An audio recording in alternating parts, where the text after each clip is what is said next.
آج ہم جس ٹاپک پہ بات کرنے والے ہیں وہ انتہائی اہم ٹاپک ہے، چونکہ ہم جانتے ہیں کہ انڈیا اور اس کا جو وزیر اعظم ہے مودی، وہ اپنی حرکتوں سے باز نہیں آ رہا، اور وہ یہ سمجھتا ہے کہ شاید ان حرکات کو کر کے وہ ہمیں ڈرا دے گا یا ہمارے جذبات کو وہ مدھم کر دے گا۔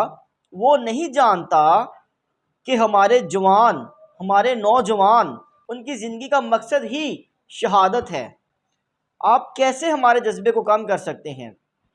اگر آپ اپنی ان حرکتوں سے باز نہیں آئیں گے تو ہم جب آغاز کریں گے تو پھر ہم اختتام تب ہی کریں گے جب آپ کا نام صفحہ ہستی سے مٹا دیں گے۔ ہم انڈیا کو صفحہ ہستی سے مٹانے کی استطاعت، قوت، طاقت رکھتے ہیں۔ میرا یہ پیغام ہر بھارتی، ہر ہندوستانی، ایون مودی سب سن لیں کہ اگر وہ اپنی ان حرکتوں سے باز نہ آیا تو پورا پاکستانی متحد ہے۔ ہماری پولیٹیشین، ہماری پاک افواج اور ہمارے جوان، ہمارے نوجوان، ہماری یوتھ سب مل کے اس کا نام صفحہ ہستی سے مٹا دیں گے۔ اقبال says that شہادت ہے مطلوب مقصود مومن، نہ مال غنیمت نہ کشور کشائی۔